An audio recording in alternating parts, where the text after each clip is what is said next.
Hi, I'm Brian Flynn. Can you hear me? Yes. More importantly, can you see me? You can, okay. I have to warn our panelists tonight. You all, the students, you have to have selfies taken with the panelists to prove that you're actually here. That's true, right? Okay. All right. I was wondering what the turnout here. Yeah. Okay, great. Well, after the formal question and answer period is over, I'm assuming the panel will be available for selfies. I know I will be. For a slight fee.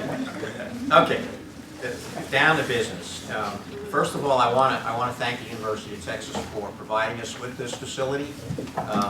We had more people sign up than we anticipated, and we gave a frantic last-minute call out to Jay Banner and his staff, and they gave us this auditorium-type room. So we really appreciate it. Also, I want to thank our co-sponsors. The American Academy of Environmental Engineers and Scientists is one of them, and the other one is my gigantic corporation, MRE Associates. Okay. AAEES has a student chapter at UT. Ask any of Jay Banner's staff and they can point you in the right direction. But basically, this organization certifies environmental engineers and scientists in their area of specialization once they're out in the workforce and working. Okay? This is our November meeting, and let me make a few remarks just to set kind of the stage. We're not revisiting the election in this panel discussion. We do have a great panel of experts here. They have a wide range of experience and expertise. And basically, their job, at least in my mind, is to help us with informed speculation as to what will happen with environmental policy under the new upcoming Trump administration. Okay? I think that's as far as we can probably go. Here's how we're going to do it. Each of the panelists, starting with, well, I'll introduce them. Each of the panelists is going to do a short 5-minute presentation, one right after the other, and we're going to throw it open to questions. We are videotaping this, and as moderator of the session, I might throw in a question or two just to keep things moving along or to help add some clarity to an answer. We have 1 hour. Just a reminder that this is not a debate. We expect it to be a civil discourse. Just as a kind of a reminder, I don't anticipate any student riots or adult riots. Yeah, who knows? Okay. On to our panelists. On my immediate left is Steve Minich, who is the Governmental Affairs Vice President for the Texas Association of Business. He's located right here in Austin. In the middle, David Eaton, Professor of Natural Resources Policy Studies at the LBJ School right here at good old UT. And at far end, Asher Price, Environmental Reporter for the Austin American Statesman. So we'll get things started by David. Would you please give your 5 minutes of remarks, and then we'll do the other 2 panels. Well, thanks very much. It's great to be here. It's great to be with you. I'm an old guy. I served in the Nixon and Ford administrations, and I was alive and functioning much earlier. So I remember back in the 1950s when we had no national environmental standards at all. We had a drinking water standard, but that was for interstate commerce. We had the 1899 water quality that was managed by the Army Corps of Engineers, but it really wasn't a water quality standard. So if you compare today versus then, we had no national environmental standards. It was only the Johnson administration that the standards were first, that the notion of having these, by the way, Eisenhower said that air pollution is only a local problem. It wasn't even a state problem in his perspective. It was only in the Johnson administration that we authorized some national activity. And it was really in the Nixon administration when we really passed standards. During the 1980s, we had Reagan, and there are many parallels between the Reagan administration. There probably would be parallels between the Reagan administration and the Trump administration. And what was interesting in the Reagan administration is we had people who were certainly not interested in climate change, certainly very pro-carbon production, coal, oil, the whole business, against regulations, and really very concerned with private property. So a lot of the same kind of gestalt that we will see, perhaps, we don't know who's going to be the EPA administrator, we don't know the Secretary of Interior, et cetera, but there may be some parallels. Now, what's interesting, before I move on further into the present, which I'll take all 30 seconds, the folks who were appointed by Reagan were not only very strong in their positions, but they were pretty experienced. If you remember, some of you may have heard of James Watt. He had been an Assistant Secretary of Interior before he became Secretary of Interior. So there would have been reason to believe they could be very successful in achieving their goals of rolling back standards, of opening up the federal lands, etc. Both Gorsuch, who was the EPA administrator, and James Watt lasted all of 2 years. The consequence of the EPA was some of the most far-reaching federal standards in terms of hazardous wastes were passed. And at the end of the Reagan period, we had basically roughly the same budgets of EPA, or even more, than had been before Reagan came in. And there's some fundamental reasons about why it's tough to really change environmental policy. Well, we'll keep going up to the present. And the key issue in looking towards the future is there are some elements, not just of Congress, that make it difficult to change environmental policy. Okay, first of all is legislation. Okay, if you want to get rid of the air quality laws or water quality laws, Congress has to pass new standards. That is not an easy job. That took 20, 30 years. From the first ideas of air quality back in the 40s, it took until Richard Nixon. So it may take a while and they may not be successful. You've all heard about President Obama signing executive orders. The problem with overturning executive orders, it's not necessarily just the stroke of a pen. Because if that executive order has led to people developing standards through the rulemaking process, you have the new administration has to go back and go through the rulemaking process again. And these often take years to go through the rulemaking process with all the court battles that occur. So it's real tough to overturn those things. Yes, you can control the budget, but even there, Gorsuch came in with real commitment. 22% was the worst she knocked off of the EPA budget at a time when she thought she could do much better. Well, Trump has both houses of Congress. Perhaps they'll do more. We'll see. But it's real tough to do that. Even something like climate change. Okay, Trump doesn't believe in climate change, but you have to recognize the United States has had obligations to deal with climate change for all of 2 weeks.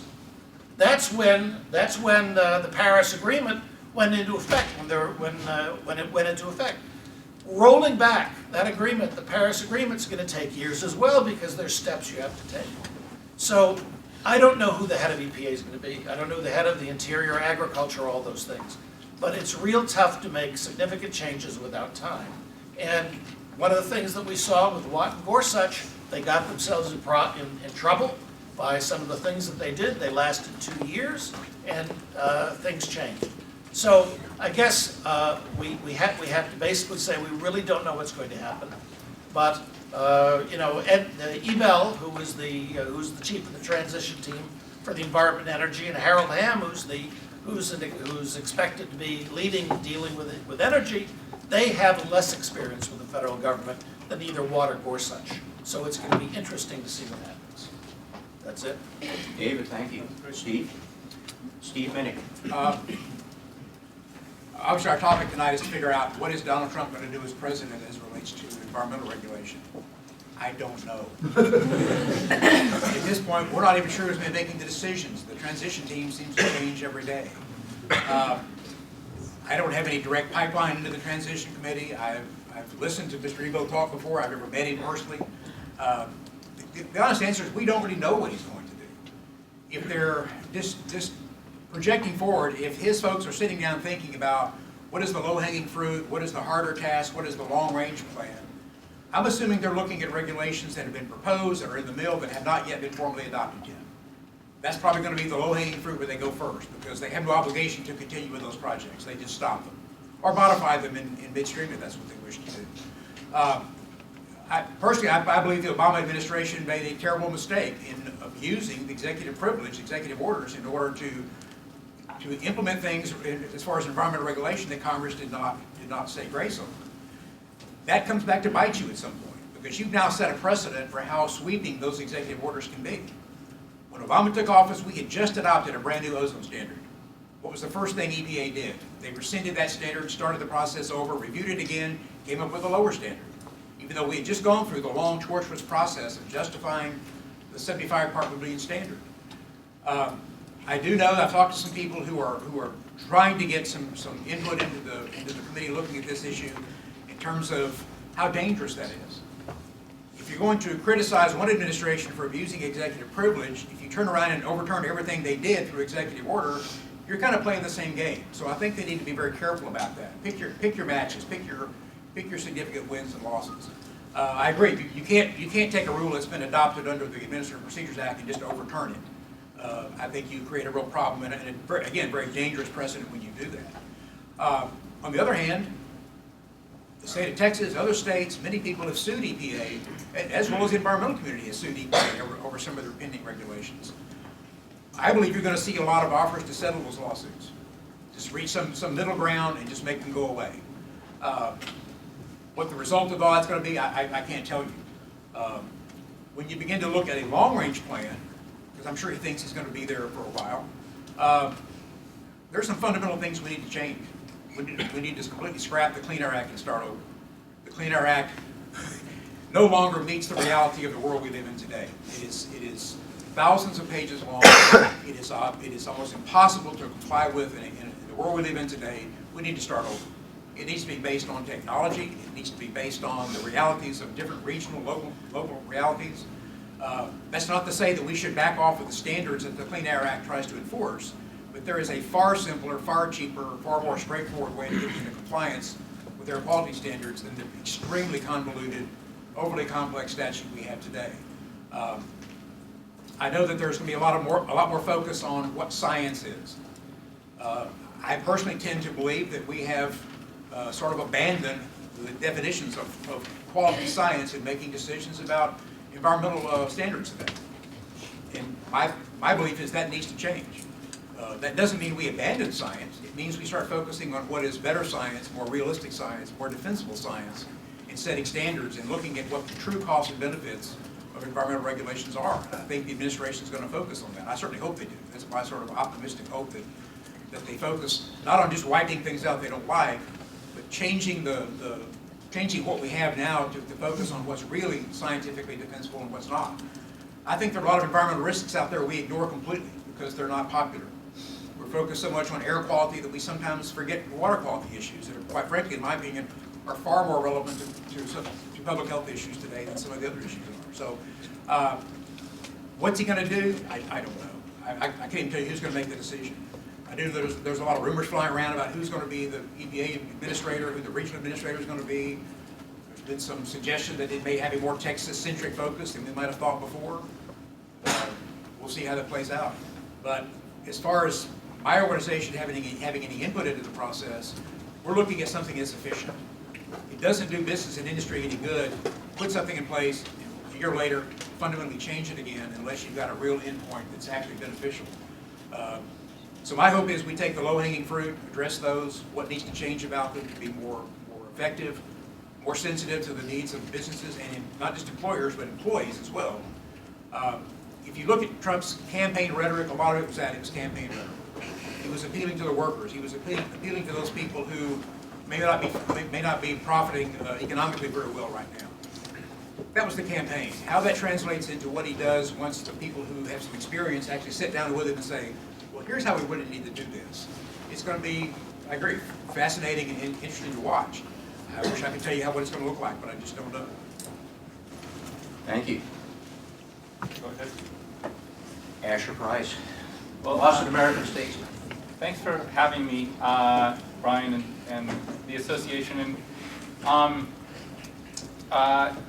it's amazing as somebody who works for a newspaper to see, you know, the people who read my stories tend to be probably the average age is 63, so it's great to see people.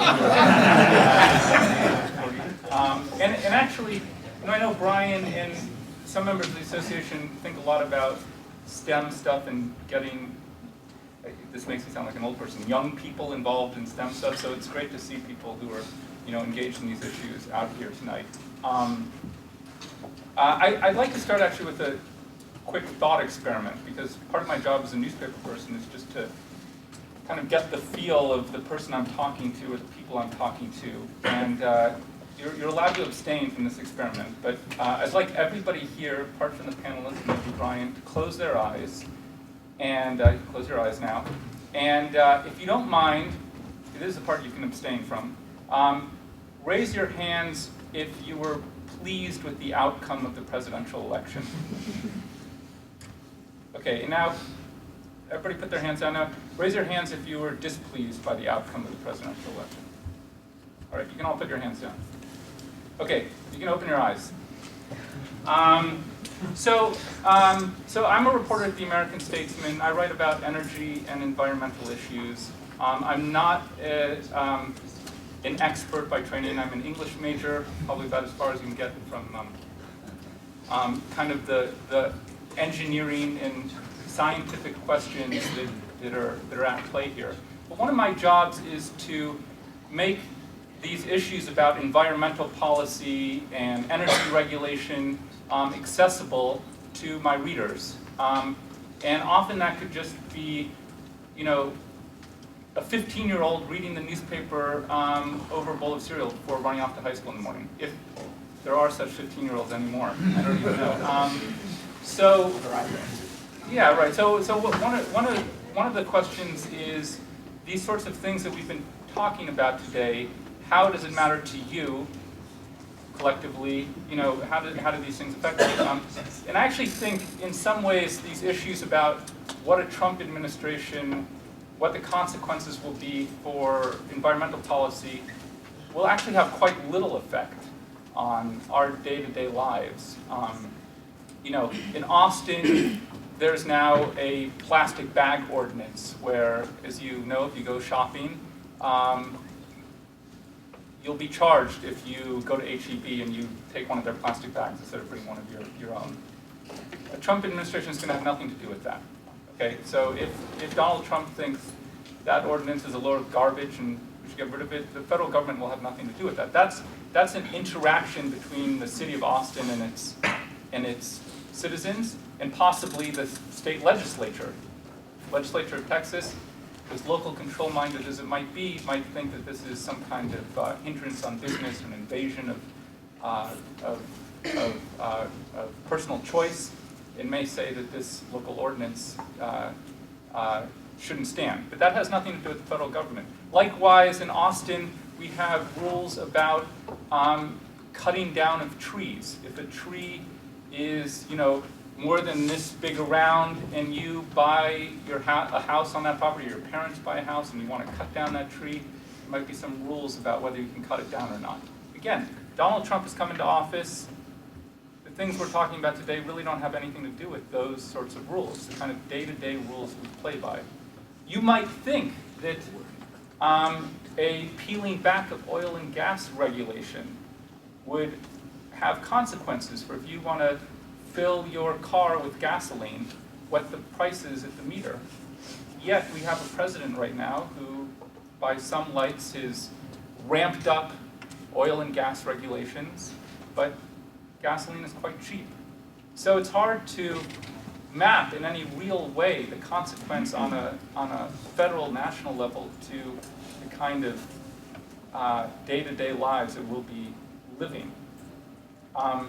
Nonetheless, there are some ways that we can think about these things. I mean, there's show of hands here. Do people know about the Dakota Access Pipeline? This is the line that goes. Okay, right. So as you may know, this is a proposed pipeline that goes goes, or planned pipeline going through the Dakotas and across the Missouri River, and there are a lot of issues at play. There's a small stretch where it goes near an American Indian reservation and goes underneath the Missouri River. A federal judge a few months ago said it's okay for this pipeline to go through underneath this river, and the Obama administration said, the Obama administration basically halted it nonetheless. The owner of that pipeline company is a Texan. His name's Kelsey Warren. He works on one of the state boards I cover, Parks and Wildlife Board. My guess is that when Trump comes into office, he'll say, he'll give a thumbs up to a pipeline like that. So that's a kind of real way that there are actual consequences, concrete consequences to a change in administration. There are some other things that other concrete things that'll come up, but I think at this point I've probably exceeded my 5 minutes, so I'll leave it at that. Thank you again very much for having me. Thank you. Okay, it's your turn now. You have any questions of our panelists? What was the breakdown of the hand show? Should I say? Yeah. It's on tape anyway. You were overwhelmingly the minority, right? Is what you know. I would say overwhelmingly people were displeased with the outcome of the election. Oh, wait a minute. Right, There's is one that housekeeping Can I ask you guys a item. question? Is that accurate? Oh, yeah. Okay. I mean, that was the. I don't want to misrepresent it. I would say it's probably 20 to 25 to 1. Right. We have a saying in the newspaper business: if your mother says she loves you, corroborate it with another source. And make sure that source isn't your father, because he may have his own, conflict of interest involved. So. One thing for your panelists, I didn't tell you this, I should have, is that could you repeat a condensed version of the question since we're videotaping? And then answer. The question was, what was the vote on whether they were displeased with the election, and the outcome was Eric was okay with it, or nobody else was. Thank you for participating, by the way, in that experiment. Do you have a question, Dan? Yeah, I'll ask you a question. There was an article in the Statesman the other day about business interests being opposed to changes that the Trump administration might impose on greenhouse gases. Because you've got, they see predictability, they see the current scheme, at least in terms of international support. There's also business interests on both sides of that issue. So given that, what would you speculate might happen in the Trump administration with respect to both international and domestic policy with respect to greenhouse gases? I'm happy to talk about it. If you want to repeat the question. Oh, yes. The question is, what's going to happen about climate change? Because the point you made is there are hundreds of companies that have already written to Trump and said, let's remain in the Paris Agreement, and let's maintain the expectation on U.S. performance as articulated in the agreement. Well, look, Trump has said that this is something he wants to end. So he's probably going to want to dial it back. Okay, but I think we go back to the comments that both of you made, which were very telling. The problem is there's a difference between rhetoric and reality. Are we going to have increased coal production? How much, how much are we going to have? Well, the problem with the issue of greenhouse gases, as long as it's cheaper to produce and burn natural gas, we're going to not have a strong impetus for coal.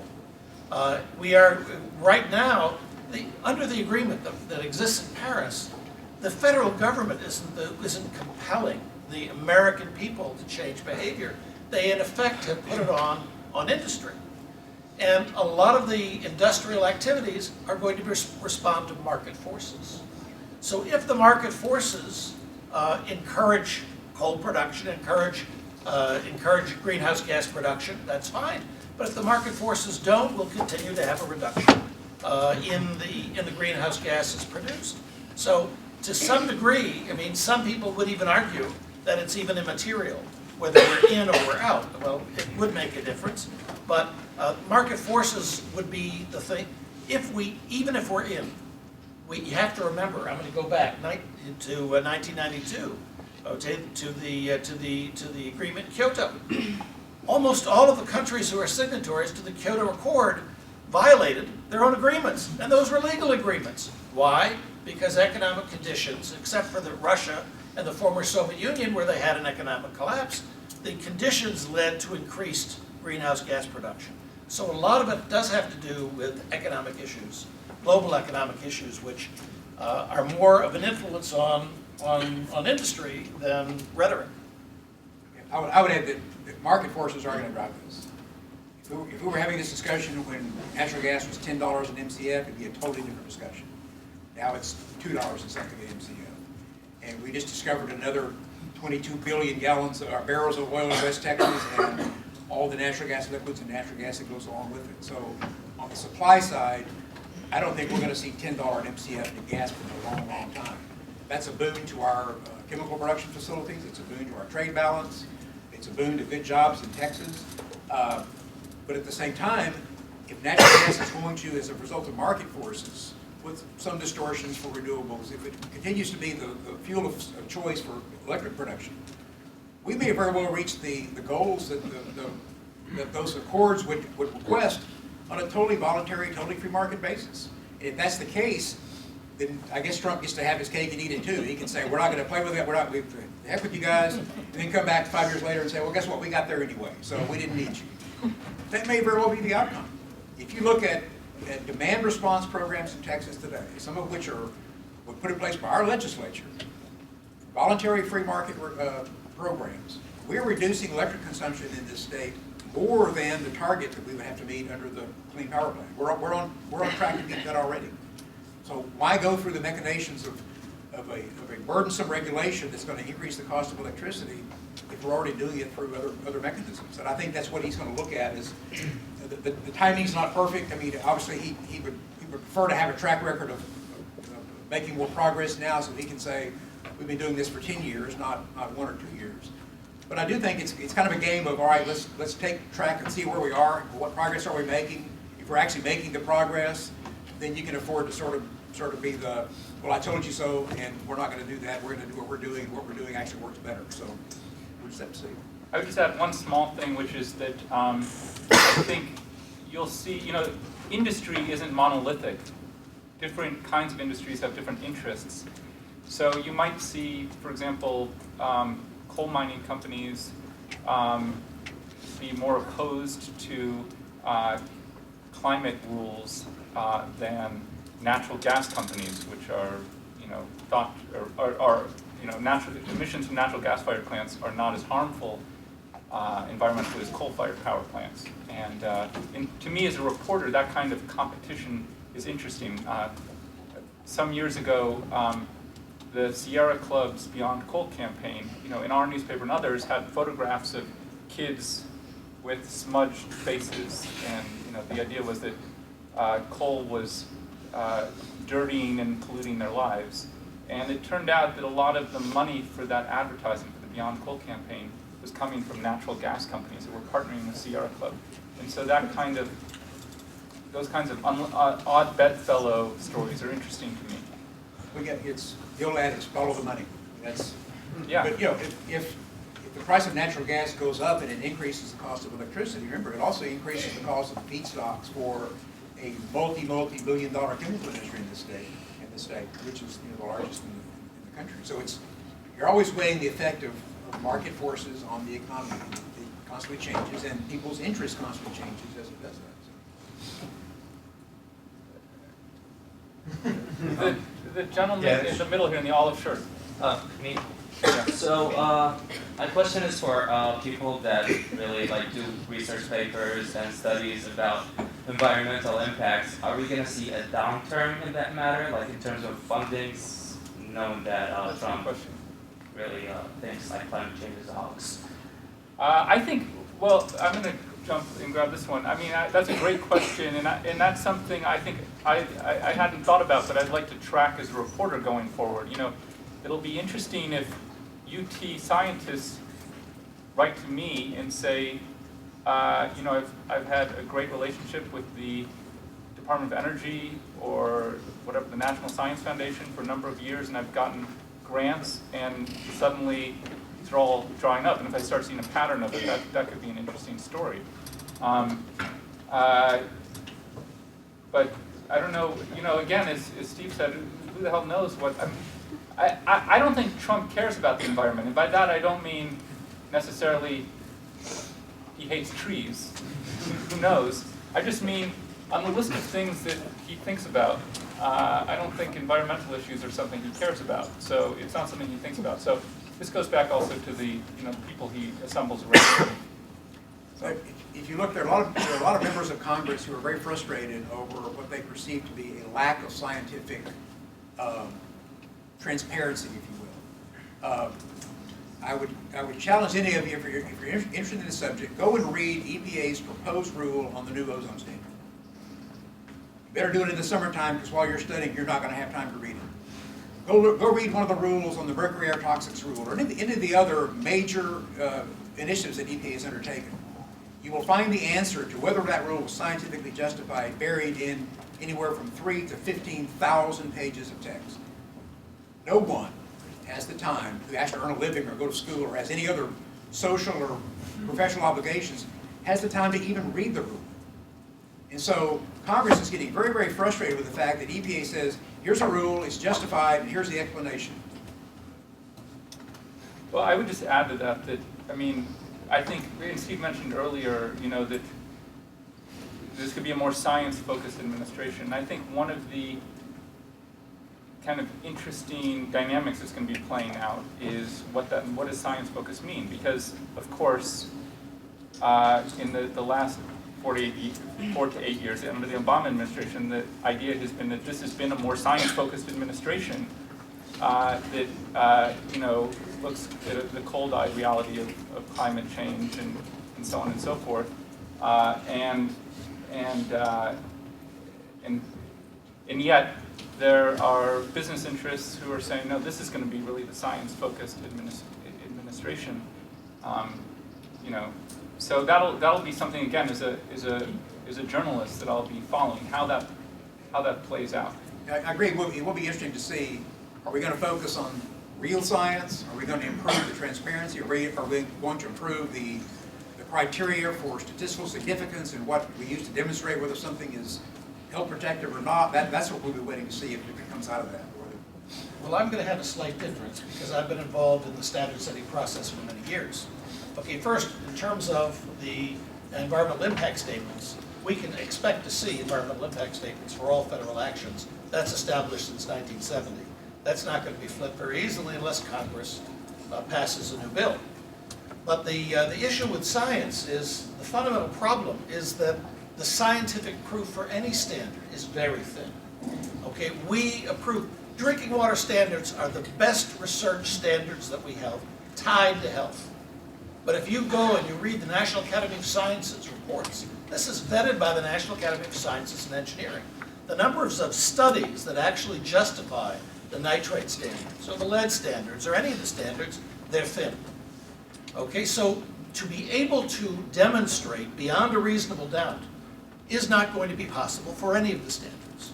But that is not what our law requires. Our laws require a process in which this information is provided, and because of the Administrative Procedures Act, Federal Administrative Procedures Act, as long as an agency develops the standards in a standard fashion, receives the comments, responds to those comments, what they adopt based upon the evidence they have, that is unlikely to be flipped unless it is arbitrary and capricious.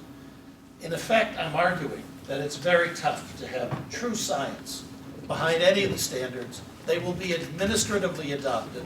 There will always be arguments, and there is no end to the argument of, is the science adequate?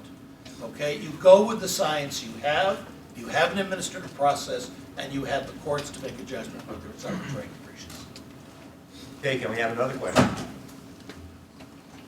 So what do you all think that the impact will be on the implementation of the new ozone standard, particularly since there are some rulemakings, the designation process and the implementation rule that are in in transit right now. Well, as I suggested, when you start looking at low-hanging fruit versus higher-up fruit, it's been adopted. I can argue the scientific, technical validity of that specific standard, and there's evidence on both sides of it. It is very difficult.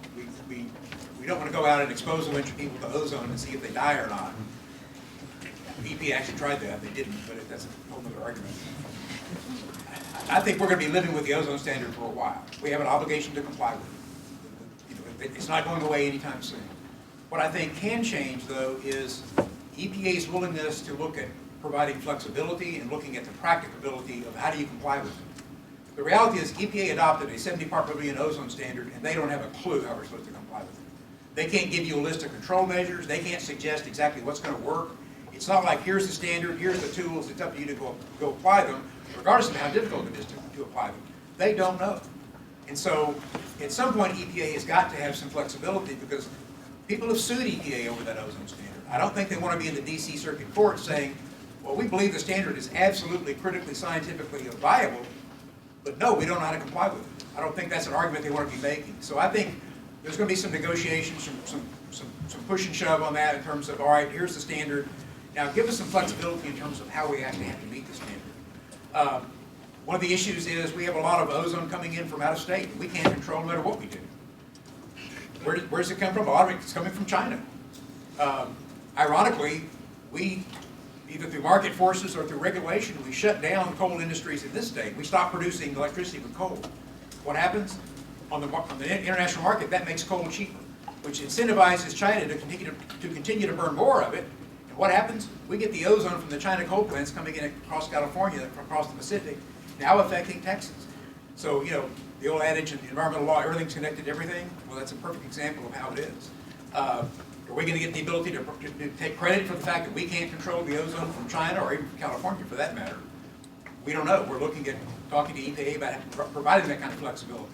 So we can show that we're making every legitimate effort to comply with the ozone standard, but take some credit for the things that we have no ability to control, and see how much credit they're willing to give us. Under a new administration, I'm hoping we'll get a little more flexibility to it. The only thing I wanted to mention there is, just so everybody knows, ozone, at least as a newspaper, we use the term interchangeably with smog. So there are certain federal rules about how much smog is allowable, really, in our air. And you know, if you live here in Travis County and you own a car, then each year, apart from your regular registration and stuff, you get a special vehicle inspection, and you pay $18 or so for that, something like that.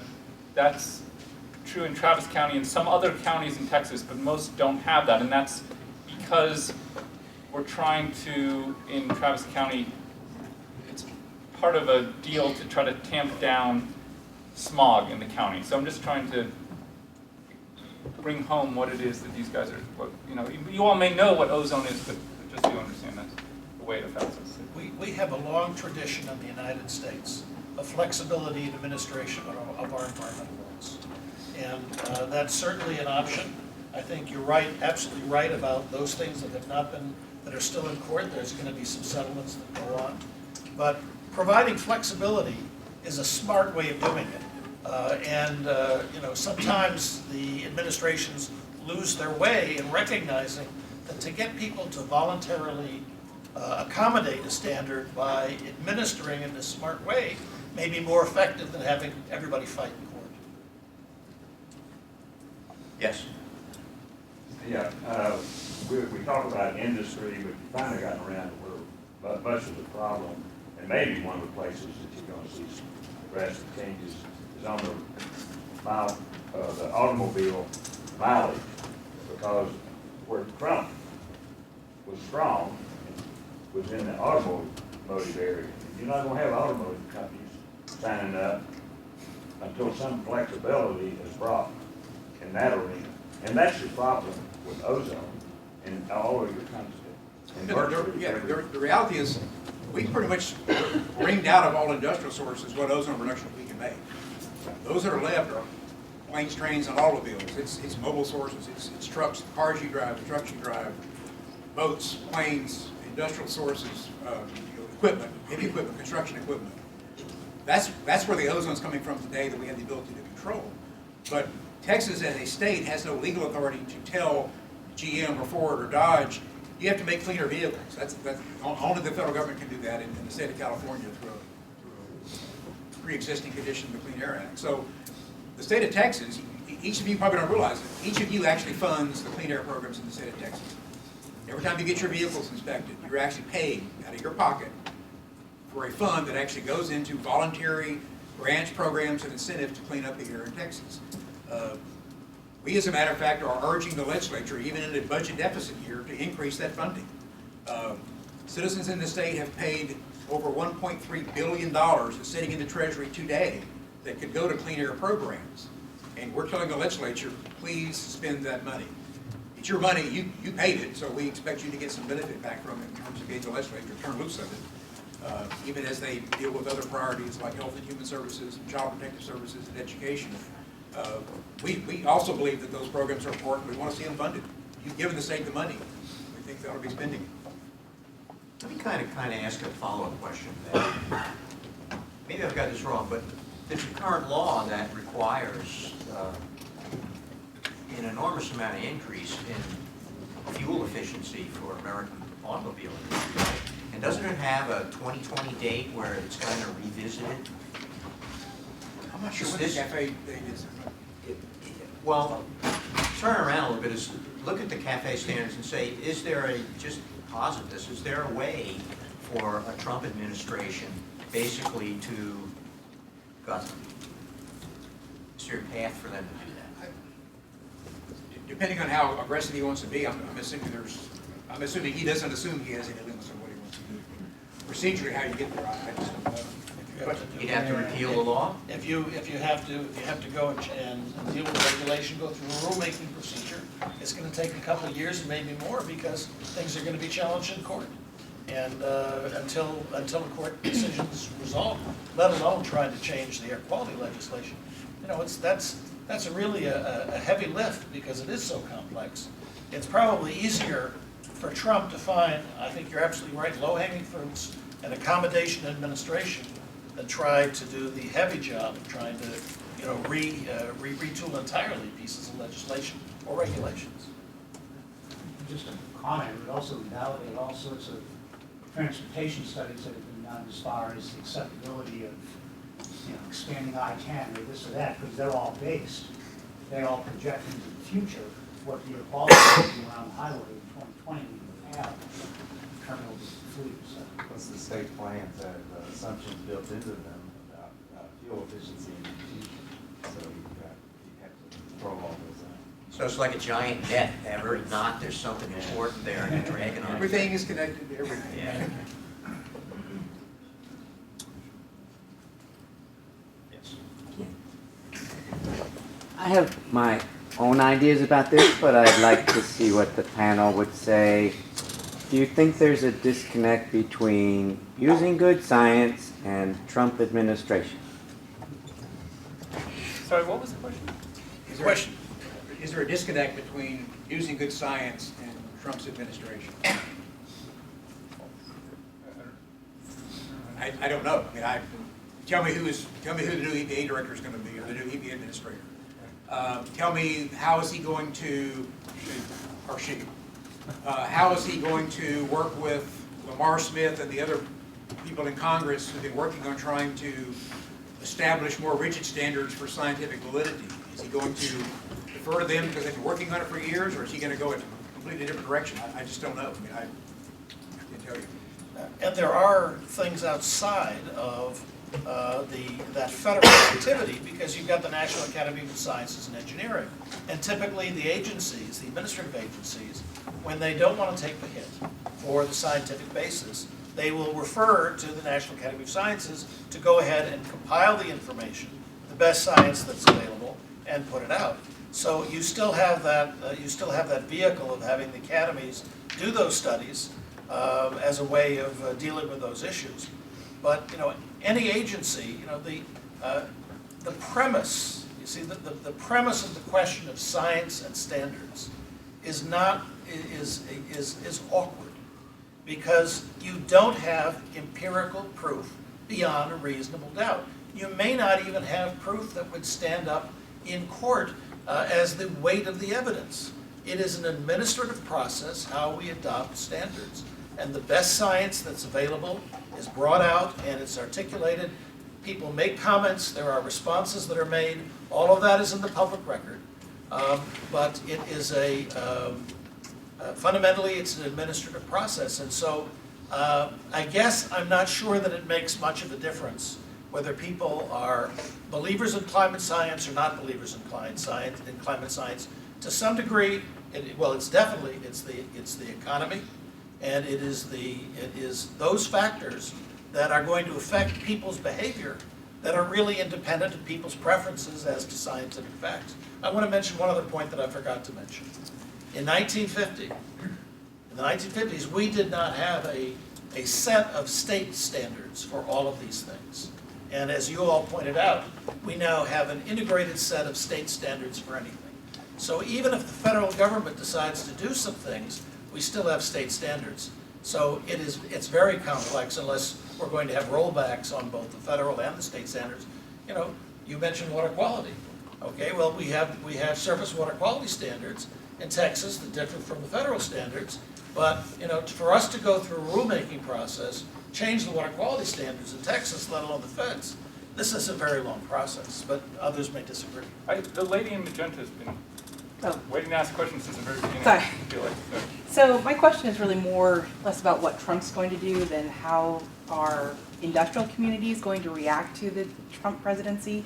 What I'm wondering is if they have just sort of been waiting on projects, on building, on expanding, one until the election is over and then they can sort of make a decision and move forward, but then also with the prospect of a more industry-friendly president, do you expect to see industry ramping up in general? I think there are industries that, as you just suggested, are waiting. You know, I'm not going to go build another $1.5 billion power plant unless I know what my fuel source has to be, unless I can work out what the economics are going to be. I'm probably not going to go build a brand new $2 billion chemical manufacturing facility if there's any uncertainty. And if all I have to wait is 2 months to figure that out, I'm going to wait 2 months to figure that out. I would just add, I mean, Steve knows this stuff much better than I do, but I think it's a question I wonder sometimes myself. I mean, historically, as Professor Eaton has described, there have been a kind of advance of regulations, and at each stage, for decades past, there's been opposition to those regulations. So somebody has the bright idea of regulating something, and then someone else says, that might put workers out of business or raise bills or hamper development of new plants of some kind or another.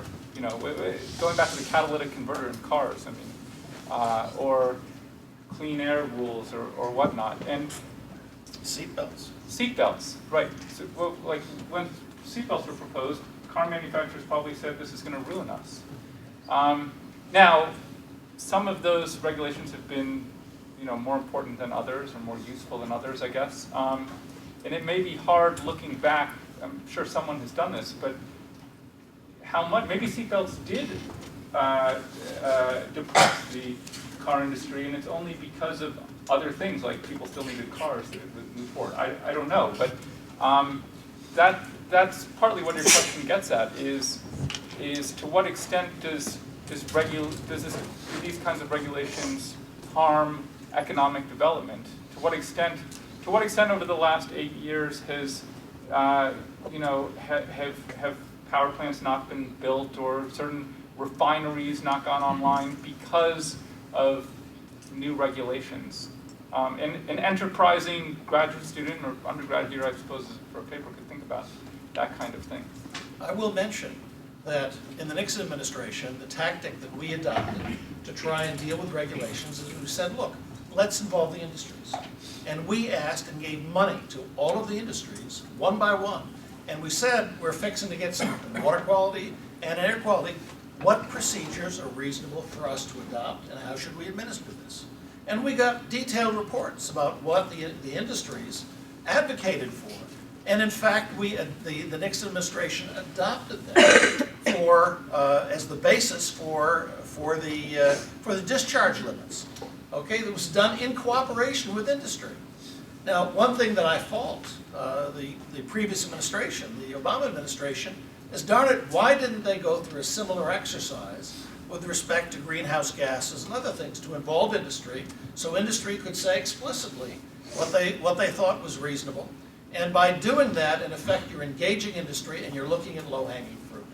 Okay, it was fascinating that we were able to move forward with the Nixon administration to have the air quality, water quality standards move forward, but I believe in part it was because we basically worked with industry in a very responsible way. One other point I want to make about our people waiting. If the economics isn't there, it's not going to work. Let's talk about leasing federal lands for exploration. If it ain't worth it to drill deep offshore, folks aren't going to do it if it's more cost effective to drill on the U.S. or if it's more cost effective to have wind power in West Texas. So these things, it's not just what people's preferences are, it really is, what's my economics? How can I do this? How secure, how reliable is this? The issue of whether something's going to change in the next 2 months is just one of a whole number of factors we're having to evaluate. You don't go build a $1+ billion industrial facility of any kind without looking at location, transportation routes, workforce availability, cost of commodities. There's a whole series of things you look at. So this may add a little bit of uncertainty to some of them. I can't tell you exactly how much, but it's something they have to factor into. We have a questioner here. I'm interested in what you think about this. So going back to the climate question, climate change. So, some scientists are saying that, climate change, we're talking about climate change and that we're not reducing greenhouse gas, as fast as we should. So if that's really the case, do you find that regulation in that case, because you were saying that maybe market could, eventually kind of, lower emissions anyway? It is. It is, right. Clearly. But do you think that, if we are not going fast enough, do you think that regulation can help to even lower it more? So for example, putting a carbon tax, that would make something like coal even, not cost effective. So that, economically it would make even less sense. So do you think that that would be beneficial if it's in case the truth that we're not increasing it fast enough? My personal opinion is I am loath to give the federal government $1 with the expectation I'm going to get $1 back. My whole argument in opposition to the carbon tax is, what am I paying for? Because I'm giving the government some money, and I know what I'm going to get back is less than $1 because there are going to be administrative and transactional costs associated with that. I'm just not sure what I'm paying for. And if the market is already taking us in that direction, why would I do that? Most of the people who talk about supporting the carbon tax talk about using it to replace other taxes and make it revenue neutral. If it's truly revenue neutral, again, what am I paying for? What changes? This is my personal opinion. So what if we realize that, in fact, we're not going fast enough? Well, let's take a look at any of these environmental problems, okay? We have been working on drinking water since 1914, okay? And we keep revising and revising as we learn a little bit more, okay? And standards were the state of the art in 1914, okay? For air quality, okay? Now, we have found in this country, we have set the world standard for improving the quality of the water in our rivers and our lakes, for reducing air pollution. Okay, we have done a remarkable job. The problem with climate change is it's 100 years or more before this gets resolved. We are part of an experiment, and whether you believe in the science or not, it may be getting hotter and hotter and hotter. But this will take a long time for us to resolve. The way it will be resolved is when we have strong economic forces that in effect drive us to reducing our emissions. And that indeed can happen as we have strong economic forces we've had for water quality. Basically, when it's cheaper for you to prevent pollution than treat pollution, you're going to start preventing it. And this is my approach, or My feeling is that's the smart way to do it, because people are voluntary and they're eager to do those things, while having a tax. I mean, we've seen what we could discuss Europe's efforts to try and control greenhouse gases and how that hasn't worked very well, but that's beyond the scope. Just a heads up here, we started 5 minutes after the hour 6, so we got 5 minutes to go. So it says lightning round time. I would just say it's an interesting question, but it's I don't mean this harshly, but it's sort of politically meaningless. That is to say, there's absolutely no political appetite in Washington for that. So it doesn't matter. Sorry about this to say, I mean, I don't know the scientific kind of... It might be an interesting question economically or scientifically. I just mean in terms of, is Washington going to pass a carbon tax now? No. And the president is going to sign it, so it doesn't matter in that sense.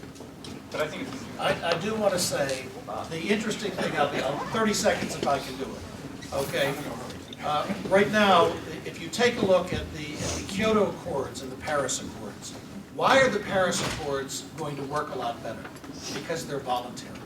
Countries are going to be saying, this is what I'm going to be doing, and they'll be held accountable only if their own populations and the embarrassment of dealing with other countries fail to do it. If you don't have voluntary performance, okay, that you really have to have that expectation. So the challenge is, how are you going to get there? We can really get there more by having people voluntarily change their own behaviors in response to incentives that exist in the real world, rather than trying to adopt things that may not work. Do you think the federal subsidies for wind and solar and alternative energies like that will be removed? And if so, do you think that will, what effect do you think that will have on those? I think you'll see a ramping down of the subsidies. At the same time, there are people who've been talking about re-examining the entire suite of subsidies for all businesses. There are things that are subsidies with a capital S, and there are subsidies with a little s. And so, as a blanket statement, I think you're going to see the subsidies for renewables probably being ramped down to some extent. But then there are a lot of other aspects associated with renewables that Texas takes pride and credit for the fact that we have the largest installed wind energy base in the world, outside of maybe Germany. It costs us $15 billion to integrate that wind energy into our grid. It causes problems with trying to integrate intermittent power with baseload gas and coal power, but we found a way to do that. So at some point, I think there's an expectation, whether it comes out of Obama or Congress or not, that everybody's going to be on a level playing field at some point. But if your technology is mature, you shouldn't be continuing to subsidize it and picking winners and losers. So, do you think that there's any way that we can come out of the Trump administration as a nation better equipped to sort of face the environmental challenges that are likely to affect us in the 21st century? And if so, like, how do you think that might happen? If we can revise the Clean Air Act to make it about 50 pages long instead of 500, that's a start. If you can defer to the states and let the states meet standards their own way without dictating to them, if you can adopt voluntary free market means of getting to meeting those standards, if we can improve the public's confidence in the science, which I think we can do, I think we can actually make some progress. I think we also need to look at what some of the other priorities are that we're not paying too much attention to. I think sometimes we pay too much attention to those things that the public thinks about because people have convinced them they're problems, and we ignore some others entirely. Like water quality, for instance. I mean, I think we don't pay enough attention to water quality, quite frankly. We should. Do you think any of those things are likely to happen under the Trump administration? I'm not sure how I define likely. I think there's a prospect that they will. Remember, the Republican governors, the Republican members of the Senate and the House, they have to answer to voters back home. There's another old adage, all politics is local. If their constituents are telling them, we want you to do this, remember, Trump doesn't vote for them, their constituents vote for them. So, I would say that, I think there'll be a lot of action on the building off what you said, actually on the local level in terms of the city level. The city of Austin, whether it ought to or not, has a sustainability office that employs 12 people. It spends whatever it is, let's say $1 million a year, trying to encourage people to, use bicycles, use public transportation, and so on and so forth. And the reason it does this is it thinks Washington isn't moving fast enough.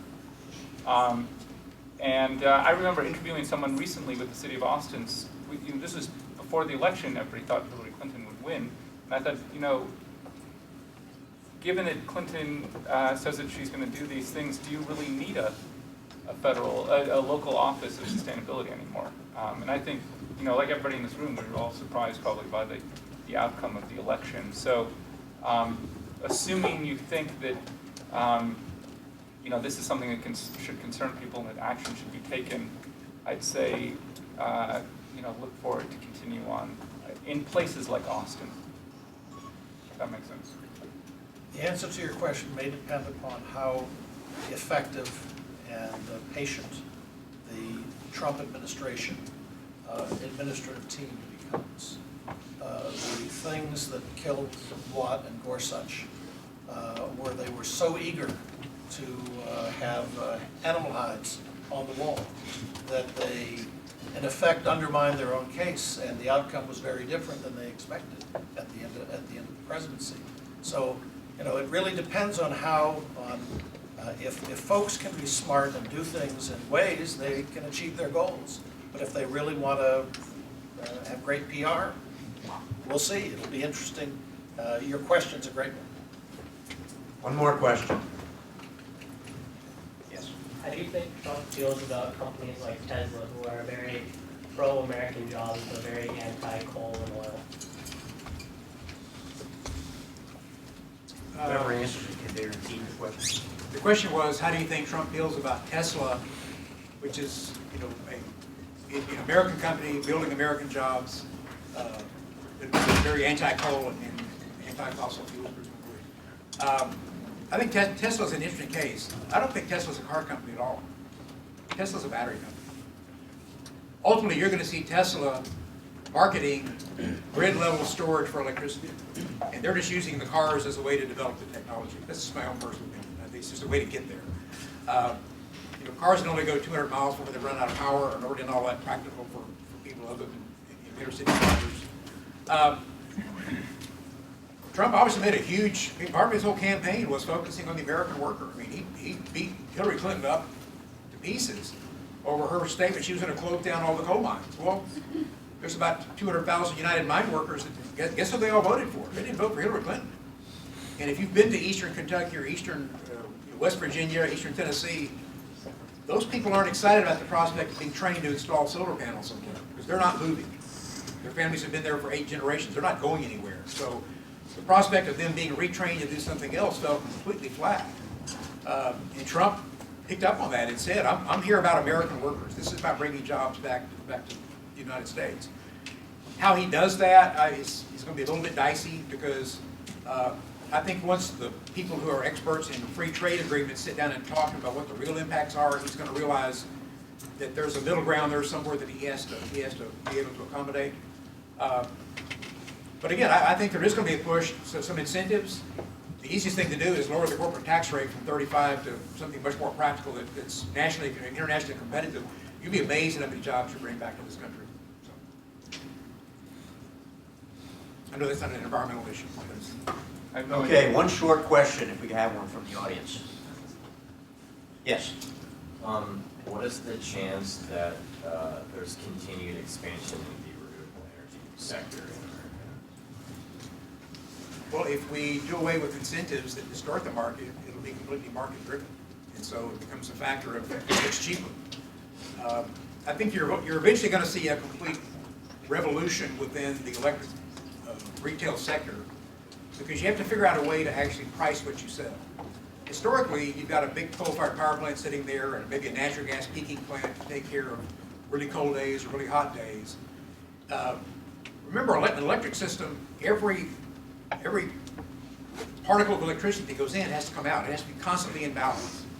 You can't store electricity at a grid level scale. So your product disappears the instant you manufacture it. And so the management of the electric grid is getting far, far, far more complicated. Because now we've got intermittent wind, intermittent solar, and that's being factored into these big plants that sit there and crank up at steady states all day long because they're much more efficient when they're operating at steady state.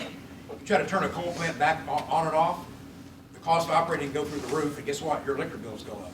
And that's the thing we're dealing with right now. You've got distributed generation. Everybody wants a solar panel on the roof so their electric bills will be zero. Well, guess what? Your electric bills may be zero, but somebody still has to pay for that $1.5 billion coal plant or natural gas plant that's there when the wind's not blowing and the sun's not shining. So how do you pay for that massive infrastructure if you're only using it a little bit at a time? And those pricing equations are something that's causing our electric industry a lot of fits right now, because people think that, well, I've got a solar panel, I shouldn't be paying for electricity. Well, okay, fine. Cut the wire.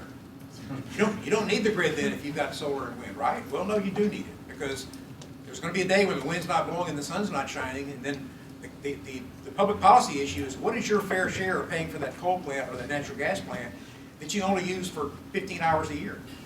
It costs $1.5 billion. So that's one of the big issues going on right now in terms of what is our electric market really going to look like, and how do we allocate the cost amongst customers who may use the system in totally different ways, totally variable ways, far more variable than we used to 10, 15, 20 years ago. I'll give you a historical answer. I worked on looking at the feasibility of solar energy back in the Ford administration, and it didn't look good. But the prices have dropped incredibly, simply because we knew how to do it much better. Wind energy, okay, prices have dropped. So to the degree that we have technology that reduces the cost and makes it competitive with other sources, those are things that are going to be adopted.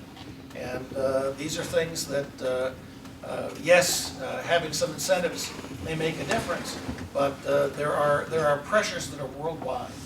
There are lots of other countries that are going to do work on solar and wind. And if we don't do it, somebody else will. And when they figure out how to do it, just like with air quality, the Japanese figured out how to do some things. In other words, it really depends upon the ultimate about the reality of what the prices are. And for you students in the room, look in the mirror tomorrow morning. You're the ones that are going to have to figure out how to do those things. Please join me in applauding our panel.